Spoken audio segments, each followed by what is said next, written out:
Do you want more success, more growth, more results? Then it's time for the Boundless Success Accelerator from the Modern Observer Group.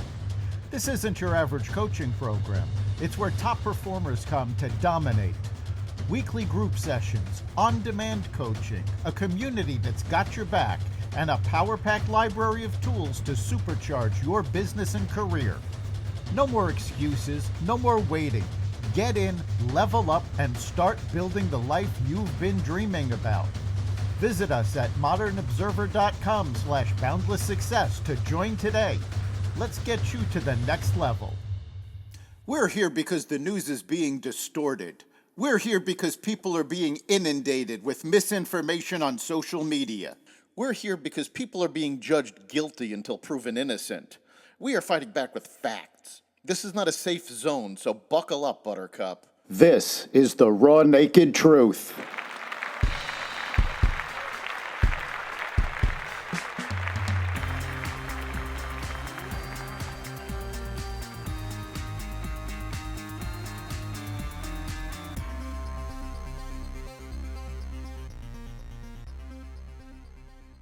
Weapons for Ukraine, sanctions for Russia, Biden pushes back on the autopen, and more. Welcome to the Raw Naked Truth. I'm your host, Eric Lopkin, and here's the news you need to know.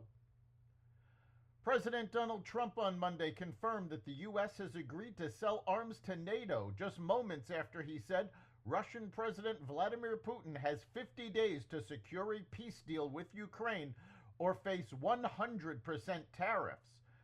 NATO Secretary General Mark Rutte said Trump called him on Thursday to confirm he wanted to enter into a deal with NATO allies to sell them arms for aid to Ukraine.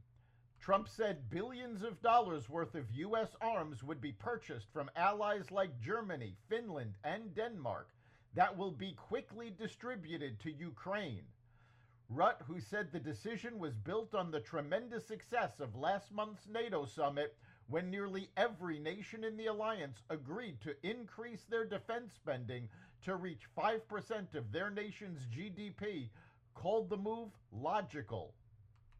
In addition to the weapons and 100% tariffs on Russia, Trump also said Monday he will impose 100% secondary tariffs on countries that continue trading with Russia if a ceasefire in Ukraine is not reached within 50 days. Ukrainian President Zelensky said he had a very good phone conversation with Trump and thanked him for supporting Ukraine's defense and peace efforts. The Supreme Court cleared the way for the Education Department to fire hundreds of employees on Monday, a move that advances President Trump's plans to dismantle the department. The High Court's decision in McMahon v. State of New York was issued 6-3 along ideological lines. The decision temporarily pauses an order by a lower court judge that had reinstated roughly 1,400 employees at the Education Department. In March, Education Secretary Linda McMahon laid off half of the department's workforce as part of the Trump administration's broader reduction in force efforts. Later that month, Trump announced in an executive order that he planned to shutter the department altogether. The Supreme Court's order arose from two lawsuits, including one brought by 20 Democrat-led states who challenged the Education Department's layoffs and planned dismantling. Representative Marie Gluesenkamp Perez is proposing something unprecedented, having Congress's Ethics Office effectively adjudicate whether lawmakers are too cognitively impaired to do their jobs. The 36-year-old Washington Democrat is publicly calling out a dynamic many of her colleagues refuse to even address, arguing Congress's aging membership is damaging the credibility of the whole institution. What I've heard from my neighbors, my community, is this idea that this place is being run by a bunch of staffers, she told Axios, and we're seeing a very real decline in confidence in Congress. Former President Joe Biden is escalating his battle against Republican claims that he might not have been in control of high-profile clemency decisions issued under his name at the end of his term, and more generally that his cognitive state impaired his functioning in office.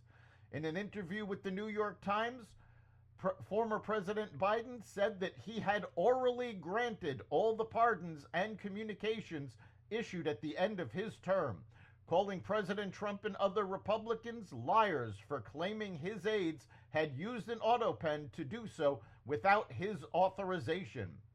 I made every decision, Mr. Biden said in a phone interview on Thursday, asserting that he had his staff use an autopen replicating his signature on the clemency warrants because we're talking about a whole lot of people.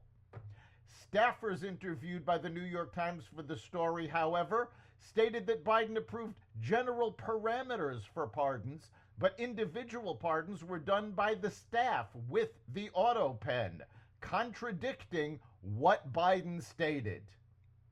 That's the Raw Naked Truth. You can catch every episode of the Raw Naked Truth Daily News Brief, as well as our sister podcast, Carnivore Radio, with news analysis and commentary, and the rest of the Xvadio Podcast Network at xvadio.com, the Apple Podcast app, YouTube, Rumble, Spotify, iHeartRadio, Audible, Amazon Music, and other platforms that respect freedom of speech. We'll see you next time.